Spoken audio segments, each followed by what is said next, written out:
Video লেকচারে সবাইকে স্বাগত। আমরা প্রতিনিয়তই উত্তেজনায় সাড়া দিই। মানে ধরো তোমাদের মধ্যে কাউকে আমি একটা পিন দিয়ে খুঁচিয়ে দিলাম, তোমরা কি করে উঠবে? আ করে উঠবে। কেন না, এই যে পিনের সাহায্যে আমি তোমাদেরকে যে ফোটালাম, তার জন্য তোমরা কিন্তু বাইরে প্রভাবকের ফলে তোমরা কিন্তু উত্তেজনায় সাড়া দান করলে। একই রকমভাবে রাস্তা দিয়ে যাচ্ছ, হঠাৎ করে দেখলে যে সাপ বেরিয়ে উঠেছে বা সাপ পেরিয়ে যাচ্ছে, তখন একটা হতচকিত হয়ে গিয়ে একটা ভীতির সঞ্চার হবে। তো প্রাণীদের এই রকম উত্তেজনায় সাড়া দেওয়ার ঘটনা আমরা প্রতিনিয়ত বা প্রতি মুহূর্তেই উত্তেজনায় এইভাবে সাড়া দিই। আমরা বাইরে থেকে দেখে বুঝতে পারি, সবই উপলব্ধি করতে পারি। কিন্তু অনেক সময় কি হয় যে উদ্ভিদের যে উত্তেজনায় সাড়া দিতে পারে, সেই উদ্ভিদের উত্তেজনায় সাড়া দেওয়াটা আমরা খুব সহজে বুঝতে পারি না, বা যে ঘটনাগুলো ঘটে সেইগুলো উত্তেজনায় যে সাড়া দেওয়ার জন্য হচ্ছে সেটাও আমরা খেয়াল করি না।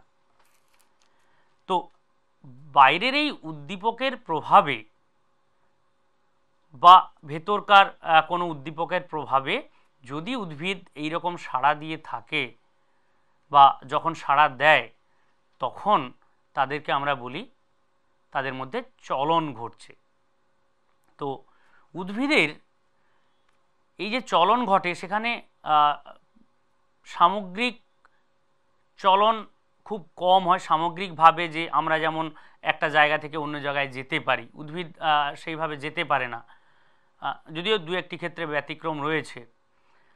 কিন্তু বেশিরভাগ ক্ষেত্রে কি হয়, কোনো না কোনো অঙ্গ বা তার কোনো শাখা পাতা, এদের মাধ্যমে উদ্ভিদ বুঝিয়ে দেয় যে তারা উত্তেজনায় সাড়া দেয়। এবং উদ্ভিদের এই চলনগুলি বা বিভিন্ন প্রকার চলন আমরা এইভাবেই পরিলক্ষিত করতে পারি বা পরিলক্ষিত হয়।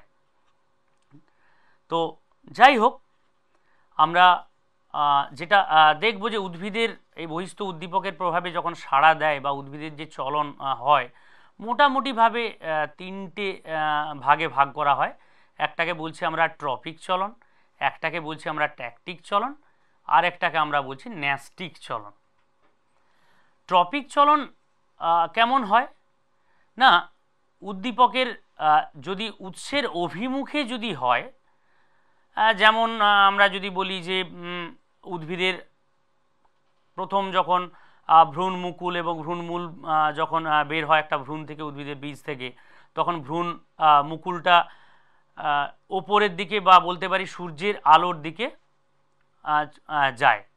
তো এক্ষেত্রে আমরা বলতে পারি এটা উৎসের দিকে যাচ্ছে, বা বলতে পারি সূর্যের আলোর যে আলো যেদিকে রয়েছে সেই দিকে যাচ্ছে, সেই জন্য এটা ট্রপিক চলন।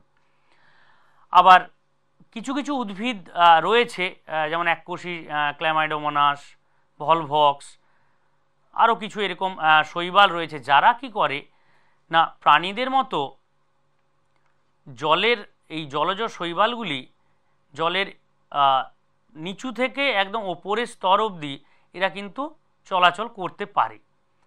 তো তখন সেই ধরনের যে চলনকে আমরা বলে থাকি ট্যাকটিক চলন, কারণ উৎসের অভিমুখেই হবে কিন্তু সামগ্রিকভাবে চলন হবে। যেমন সকালবেলায় সূর্যের আলো যখন পড়ে, তখন কি হয়, এই ক্ল্যামাইডোমোনাস বা এই জাতীয় যে শৈবালেরা সালোক সংশ্লেষ করার জন্য উপরিতলে উঠে আসে। তাহলে জলের এই যে উপরিতলে চলে আসে, তাহলে সামগ্রিক চলন ঘটছে, সামগ্রিকভাবে তারা উঠে আসছে, কারণ তাদের সমগ্র দেহটি নিচ থেকে উপরের দিকে বা উপরের জলের স্তরে আসছে, সেই জন্য এটি ট্যাকটিক চলন।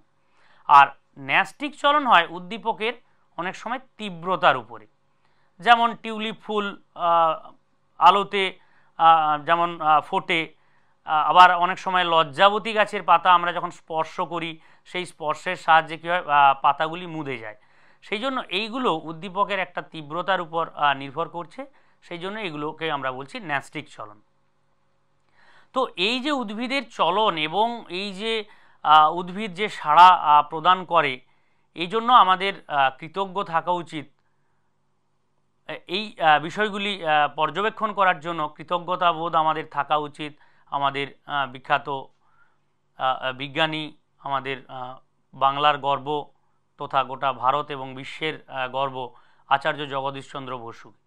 এই আচার্য জগদীশচন্দ্র বসুই প্রথম ক্রেস্কোগ্রাফ যন্ত্র, রেজোনেন্স রেকর্ডার, এইসব যন্ত্রের সাহায্যে উনি দেখিয়েছিলেন যে বন চাড়ালের পরীক্ষার মাধ্যমে উনি প্রমাণ করেছিলেন যে উদ্ভিদ তার উত্তেজনায় সাড়া দেয় বা বাইরে থেকে যদি তাকে উদ্দীপনা প্রয়োগ করা হয় তাহলে সেই উদ্দীপনার প্রভাবে সাড়া দেয়।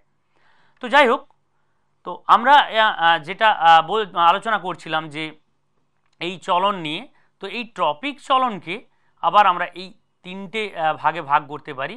ফোটোট্রপিক অর্থাৎ আলোর দিকে বা আলোক উৎসের দিকে যখন হয় তখন ফোটোট্রপিক, অভিকর্ষ দিকে যখন হচ্ছে বা অভিকর্ষ বলের দিকে যখন হবে তখন তাকে বলা হচ্ছে জিওট্রপিক চলন, এবং যখন জলের প্রভাবে হচ্ছে তখন তাকে আমরা বলছি হাইড্রোট্রপিক চলন। তো এই ট্রপিক চলনের মধ্যে এরকমভাবে একই রকমভাবে ট্যাকটিক ন্যাস্টিকেরও ভাগ রয়েছে। ফোটোট্যাকটিক, কেমোট্যাকটিক, ফোটোন্যাস্টিক, কেমোন্যাস্টিক, যেমন লজ্জাবতীর সিসমোন্যাস্টিক, এরকম ন্যাস্টিক চলন অনেক রয়েছে। তো আমরা আজকে যেটা হাতে কলমে আমরা করে দেখব যে উদ্ভিদের দুই প্রকার চলন এখানে, ফোটোট্রপিক এবং জিওট্রপিক, এই দুটি চলন আমরা হাতে কলমে আমরা পরীক্ষার মাধ্যমে করে দেখব যে হ্যাঁ সত্যি সত্যিই উদ্দীপনায় সাড়া দিচ্ছে কিনা বা উদ্ভিদের চলন ঘটছে কিনা, এবং পরবর্তী ক্ষেত্রে আমরা হাইড্রোট্রপিকও আলোচনা করব। তো আজকে আমরা যে দুটো চলন দেখব, ফটোট্রপিক এবং জিওট্রপিক চলন। তাহলে উদ্ভিদের যে ট্রপিক চলন বা ফোটো এবং জিওট্রপিক চলনের মধ্যে যে ফোটোট্রপিক চলন, সেই ফোটোট্রপিক চলন আমরা খুব সহজেই পরীক্ষার মাধ্যমে করতে পারি। এটা বাড়িতে এই পরীক্ষাটি আমরা যে কোনো সময়ই করতে পারি। তোমরা যারা এই ভিডিও লেকচার দেখছো তারা যদি এর আগে করে না থাকো তাহলে এই ভিডিও লেকচার দেখে তোমরা বাড়িতে গিয়ে নিশ্চয়ই চেষ্টা করবে, এবং খুব সহজেই করা যায়। এর জন্য বিরাট কিছু জিনিসপত্রের দরকার নেই। আমার কাছে রয়েছে একটা এরকম খাপ রয়েছে। এই খাপগুলি বিভিন্ন সময় আমরা বিভিন্ন জায়গা থেকে পেয়ে থাকি। জুতোর বাক্স হতে পারে, কোনো বস্তুর বাক্স হতে পারে, কিংবা আমরা অনেক সময় বড় বাক্স থেকে ছোট ছোট চৌকো বক্স বা এই সাইজ মতো কেটে নিয়ে আমরা এরকম একটা বক্স বানিয়েও ফেলতে পারি। তো এরকম একটা বক্স লাগবে, কিছু অঙ্কুরিত ছোলা বা মটর লাগবে। এখানে আমার কাছে রয়েছে অঙ্কুরিত ছোলা রয়েছে, তাহলে অঙ্কুরিত ছোলা লাগবে, এবং আমার আরেকটি জায়গা লাগবে যেগুলো আমরা ওই বিয়েবাড়ি বা বিভিন্ন অনুষ্ঠানে আমরা যে কাগজের যে কাপগুলি রয়েছে, যে কাপগুলিতে চা খাই, সেই ছোট ছোট কাপগুলি বা প্লাস্টিক বা এই কাগজের কাপগুলি আমাদের কাজে লাগবে, এবং তার সাথে কিছুটা মাটিও লাগবে। তাহলে এই মাটির সাহায্যে আমরা এই পরীক্ষাটি করতে পারবো। তো বক্স যদি রেডি হয়ে গিয়ে থাকে তাহলে আমাদের যেটা করতে হবে, মোটামুটিভাবে এই বক্সের মাপ করে আমরা দেখব যে ভেতরে এই কাগজটি ঢুকিয়ে নেব কতটা অবধি আসছে, সেই মাপ করে একটি ছুরির সাহায্যে আমরা মাপ করে নেব। এবং আমাদের যে কাজ হবে এরপর, এই একটি যে চারটি প্রান্ত রয়েছে, যে কোনো একটি প্রান্তের দিকে আমরা কি করতে পারি না, মাপ করে একটি গোল এখানে একটি ফুটো করে নিতে হবে। ফুটোটা একটু ওপরের দিকে, ওই জন্য আমি আগেই মাপ করে নিয়েছি যে কোন জায়গায় ফুটোটা করব। ঠিক কাপটা যতটা থাকবে সেই কাপের মোটামুটিভাবে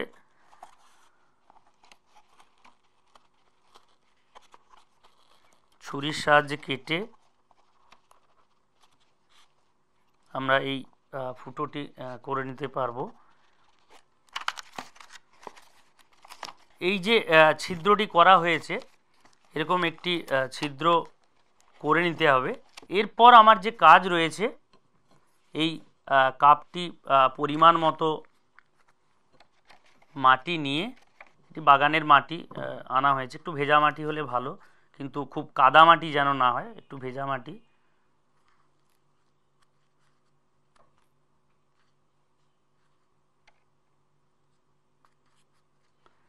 যেহেতু কাপটি একটু বড়, এই সাপেক্ষে আমি একটু কম করেই মাটি নিলাম, বা অর্ধেকের বেশি মাটি নিলাম। তাহলে আমরা এরপরে যেটা করব, তো অঙ্কুরিত ছোলা একটা বা দুটো আমরা নিয়ে নিতে পারি, এবং অঙ্কুরিত ছোলাগুলো জাস্ট একটু পুঁতে দেওয়া, এবং পরিমাণ মতো জল সামান্য দিতে হবে, যেহেতু এটি একটু শুকনো।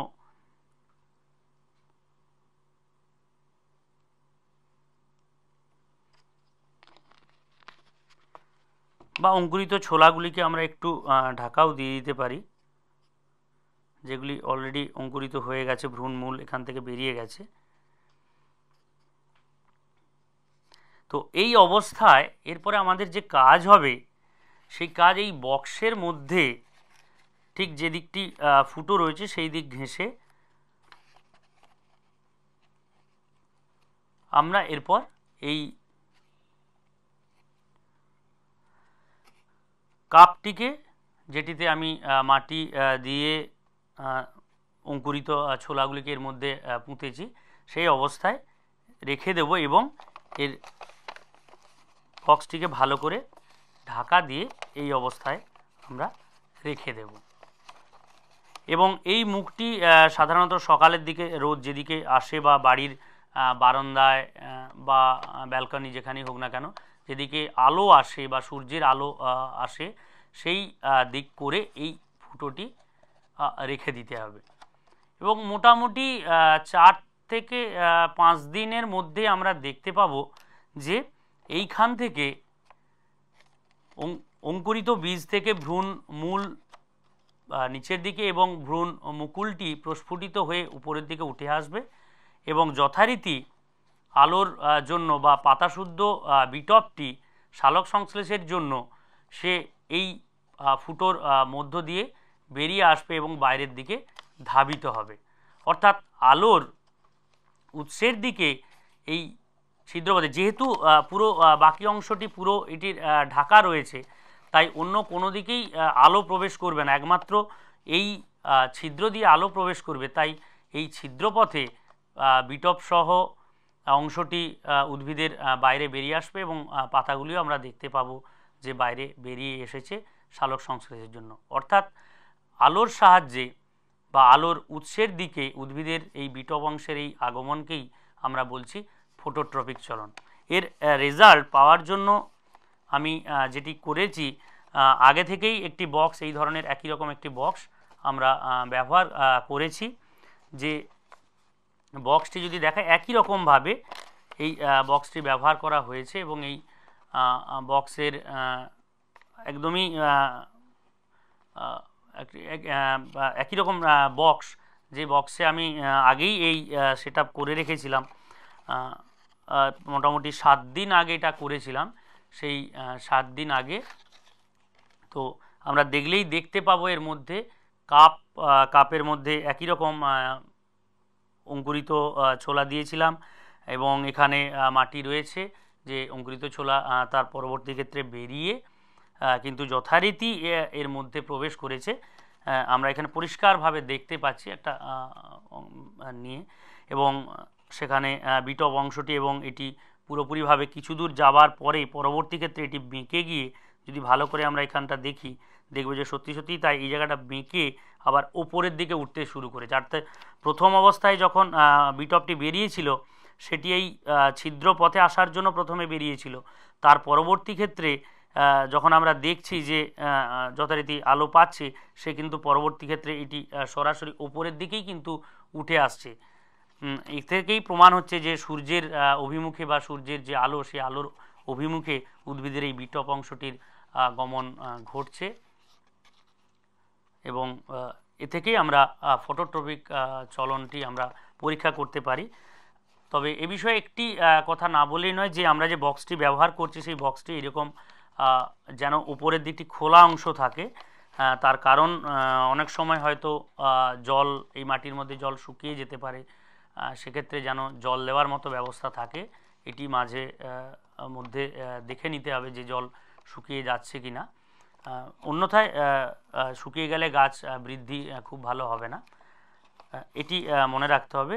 সুতরাং আমরা খুব সহজেই ফেলে দেওয়া বাক্স, অঙ্কুরিত ছোলা বা মটর এবং এই কাপগুলি বা প্লাস্টিক কাপ, ফেলে দেওয়া প্লাস্টিক কাপ বা যেগুলি আমরা চা খাই সেই সব কাপ দিয়ে আমরা এই ফটোট্রপিক চলন খুব সহজেই প্রমাণ করতে পারি। তোমরাও বাড়িতে গিয়ে চেষ্টা করো, নিশ্চয়ই তোমরাও সাকসেসফুল হবে এবং খুব ভালো লাগবে পরীক্ষাটি সম্পাদন করতে পেরে।